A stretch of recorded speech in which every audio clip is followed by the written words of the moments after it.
Yeah, good afternoon all. I am Professor Anuradha Jain, Professor of Economics at Vivekananda Institute of Professional Studies. So, in this session, we are going to elaborate upon law of demand. So, demand we have discussed, like what is demand? Demand is nothing but a quantity of a commodity demanded by a consumer, or quantity of commodity a consumer is willing to buy at a given price at a given point of time, backed by the purchasing power. And there is a inverse relationship between price and quantity demanded. So law of demand states that other thing being constant, that is ceteris paribus. Ceteris paribus means that other thing remaining constant, the demand for a commodity extends with a decrease in the price and contracts with the increase in price. So in other words, there is an inverse relationship between quantity demanded of a commodity and its price. The term other things being constant implies the income of the consumer, taste and preferences, population, price of the related products, etc. All other factors which affects the demand.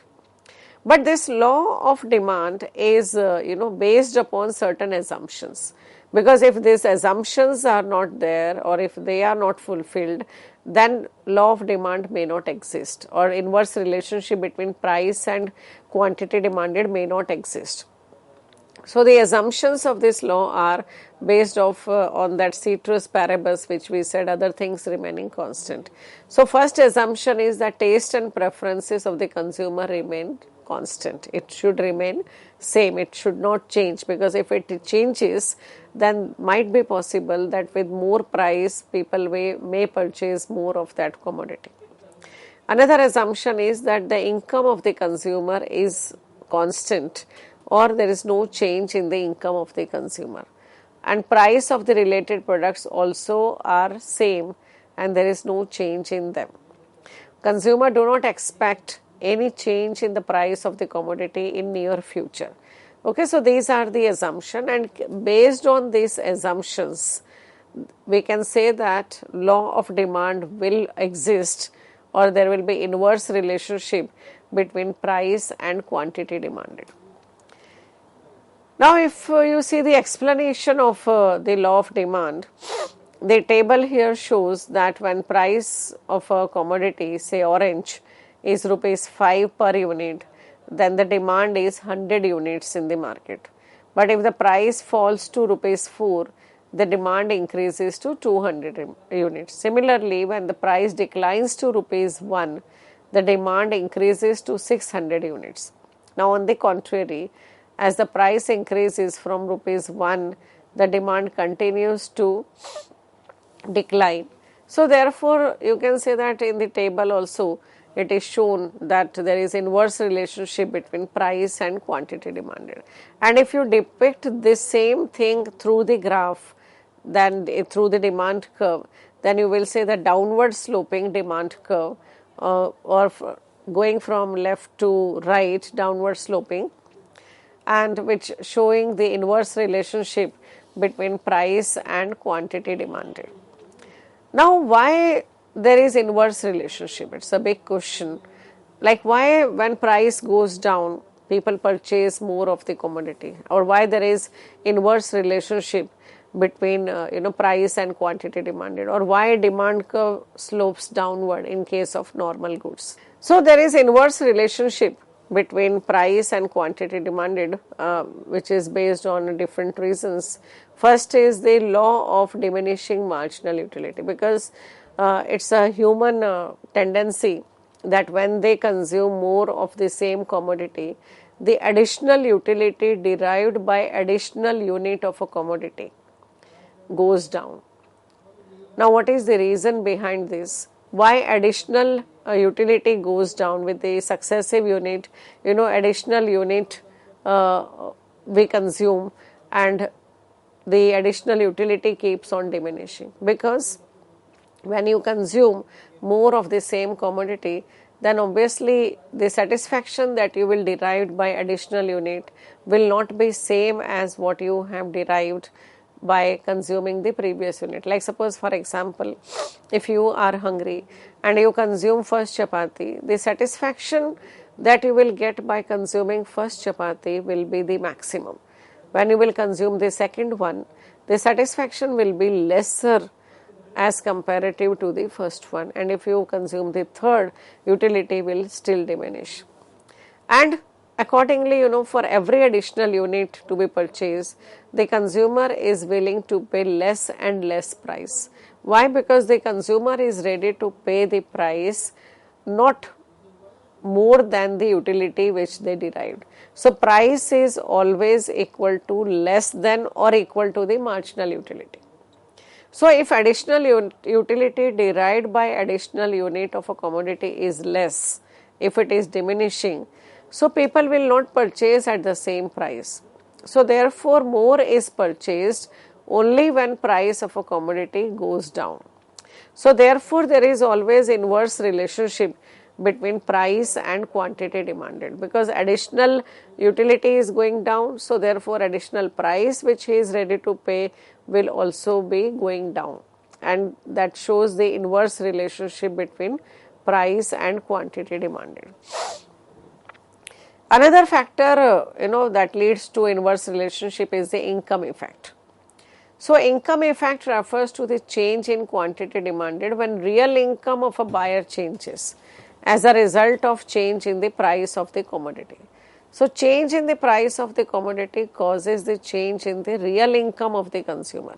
So with the fall in the price, real income increases, and accordingly demand for the commodity also will increase. Like suppose for example, if I say now if you are going to the market suppose with 100 rupees, and you are supposed to buy suppose 1 kg of apple, and the price which you think that is of 100 rupees per kg, and you are having 100 rupees.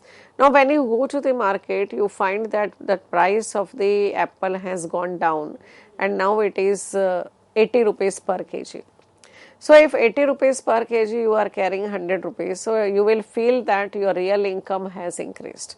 And in that situation, you may buy more of apple. So instead of 1 kg, you may buy 1.25 kg of apple in 100 rupees. So therefore, when price goes down, the real income of a person increases, and when real income increases, the demand will increase.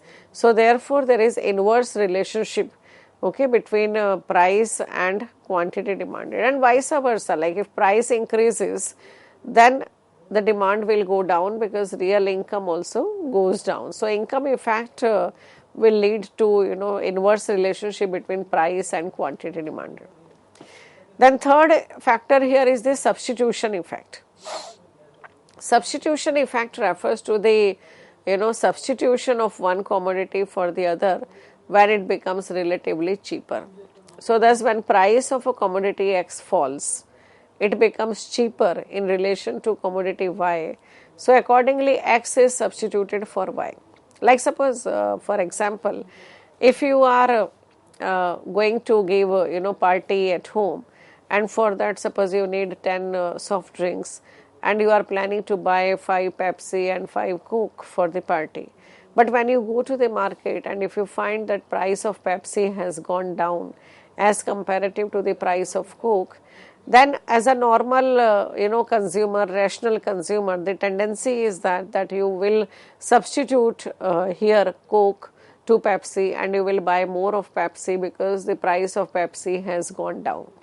So therefore the substitution effect will play an important role when price of a commodity goes down, and because of this substitution effect there will be inverse relationship, and the demand for the commodity whose price has gone down will increase.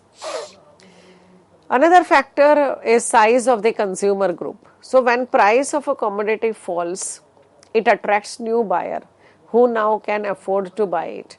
Because earlier who are not in a position to buy those commodities, when price falls, they are also in a position to buy the commodity. Like I give you a simple example.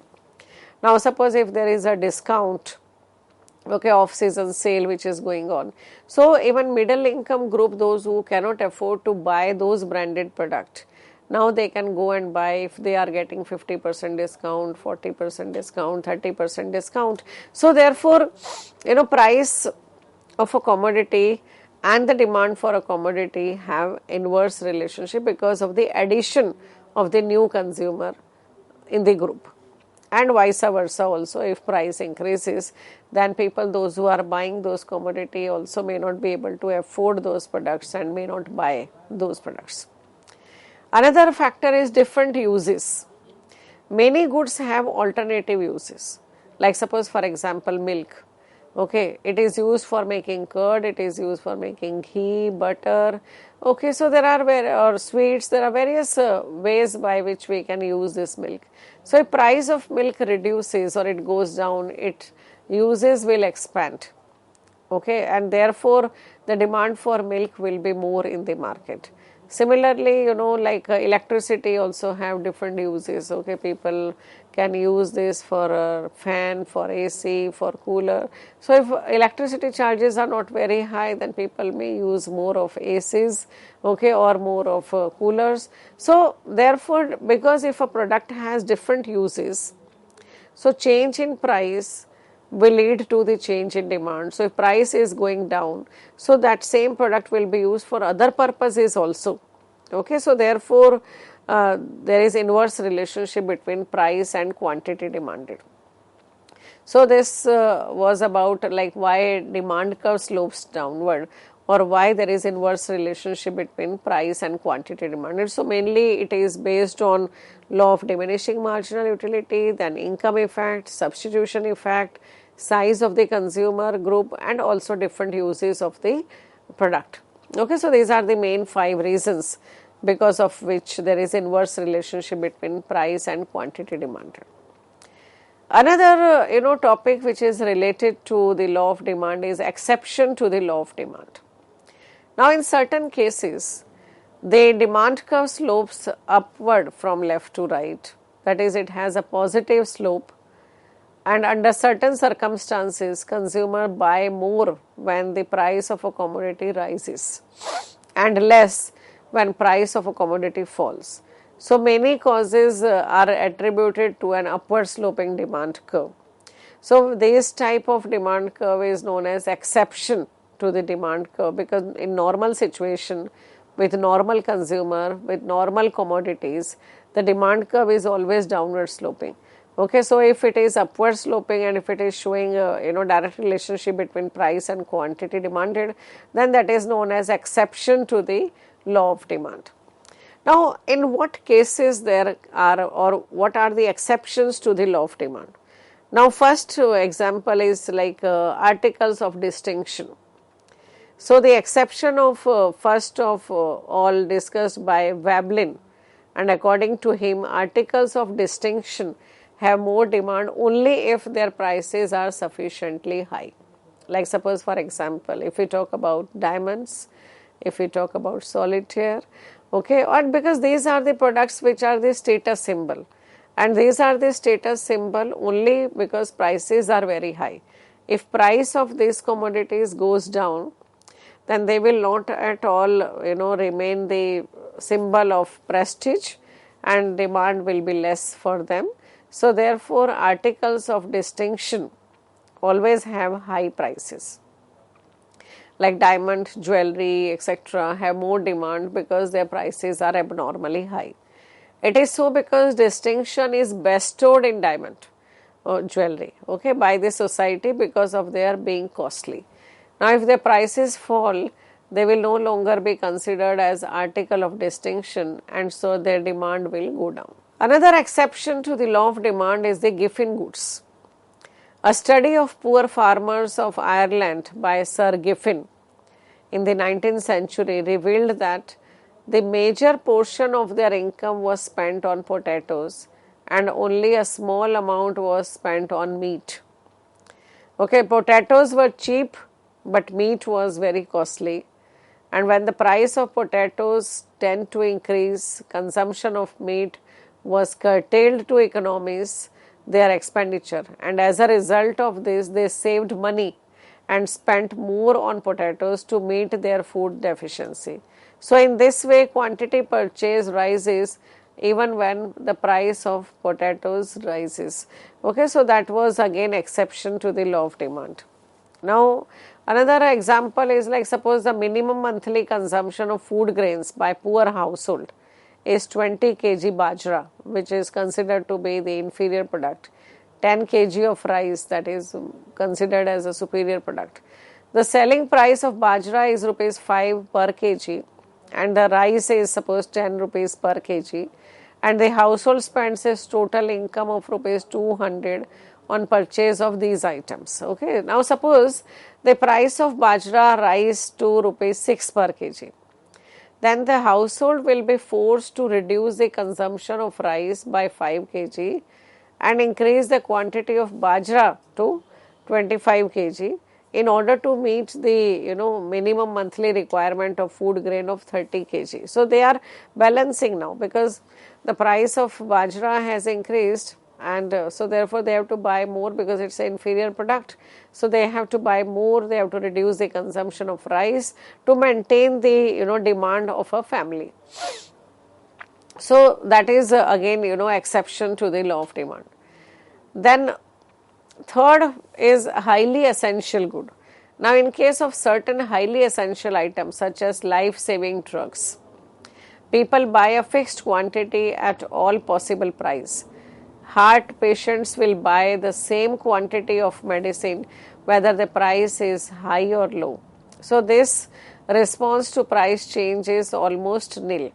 Now in case of such commodities, the demand curve is likely to be vertical straight line. Okay, it will not be upwards sloping because it's the essential life saving things which whatever is the price you will buy those products because you cannot postpone the demand for it. Okay, or you cannot prepone the demand because you don't know in advance what will happen. You cannot postpone the demand because it's the emergency situation. Okay, it is the necessity for life saving.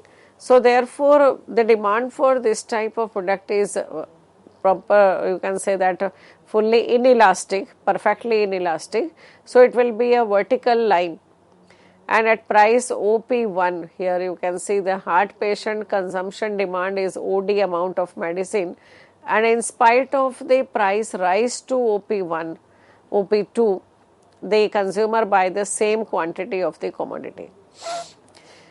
Another exception to the law of demand is the emergencies. Now during emergencies such as war, natural calamities, flood, drought, earthquake, etc., the law of demand becomes ineffective. In such situations, people often fear the shortage of the essentials and hence demand more goods and services even at higher prices, because emergency situation you never know what will happen tomorrow. Like all of you know, all of you have seen your recent time of COVID-19. Okay, when there was lockdown, everything was closed and it was a type of emergency that was created, and people stored all type of products at their house even if it was not required at that time, but we all maintained the stock of all the consumable items, other items, because we never knew whether these things will be available in the market, whether the shops will be open or not. Okay, so in that situation, even if the prices are high, and people took advantage of the situation, for various products prices they increased. Okay, and because people were quarantined, even demand for oxygen cylinders were very high, they were sold in the black. Why? Because that was the emergency situation. Okay, for life saving these things were required and people were ready to buy at any price, at any cost. So in that situation the law of demand will not held and it will be the exception to the law of demand. Okay, so another example is bandwagon effect. Now what is bandwagon effect? This is the most common type of exception to the law of demand, wherein the consumer tries to purchase those commodities which are brought by his friends, relatives or neighbors. Here the person tried to emulate the buying behavior and pattern of the group to which he belongs, irrespective of the price of the commodity, because what happens is for the purpose of show off, you can say, or for comparison with others, family members, friends, neighbors, you also want to showcase that you also have the same product. So even if prices are high, you will buy that product and the demand will be there, okay, because of the which is known as bandwagon effect. Now, for example, if the majority of the group members have smartphones, then the consumer will also demand for the smartphone even if prices are high. And sometimes he will demand, even if they cannot afford to buy it, but still they will buy it.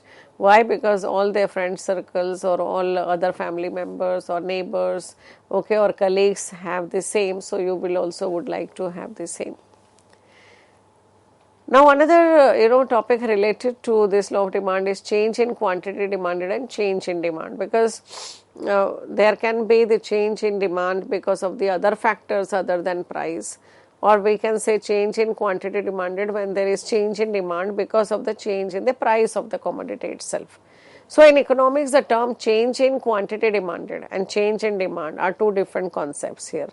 Change in quantity demanded refers to the change in quantity purchased due to increase or decrease in the price of the product itself. In such a case, it is incorrect to say increase or decrease in demand, rather it is increase or decrease in the quantity demanded. On the other hand, change in demand refers to increase or decrease in demand of a product due to various determinants of demand while keeping price at constant.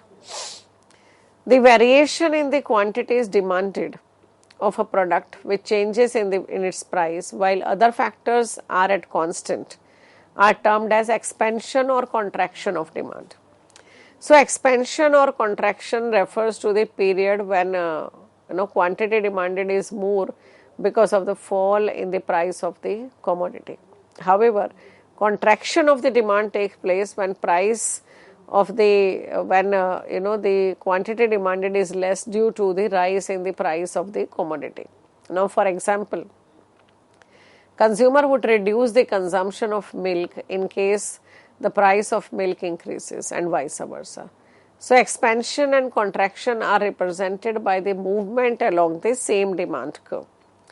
Movement from one point to another point in a downward direction shows the expansion of the demand, while an upward movement demonstrates the contraction in the demand.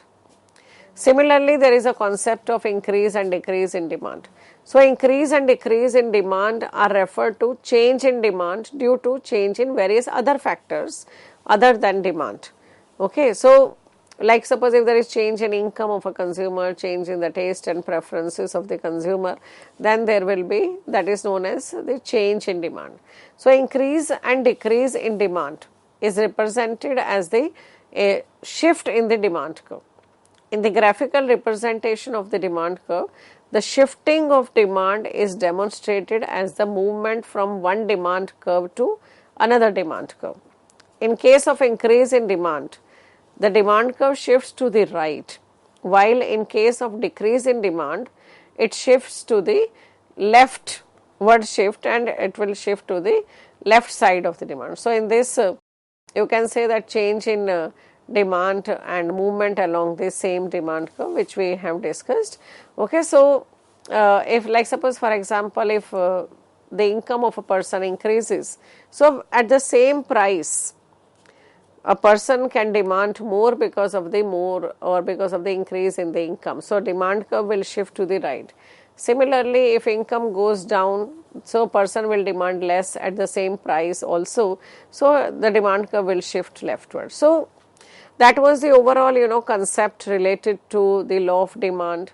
So, today we discussed about what is law of demand, okay, and what are the factors that affects demand, why demand curve is downward sloping, or that means why there is inverse relationship between price and quantity demanded, and we also discussed about the concept of change in quantity demanded and change in demand. So, that means why there is a shift or in what case there is a shift in the demand curve and when there is a movement along the same demand curve, and we also discussed about the exception to the law of demand, and I hope now these points or these concepts will be clear with you. Thank you so much. Thank you.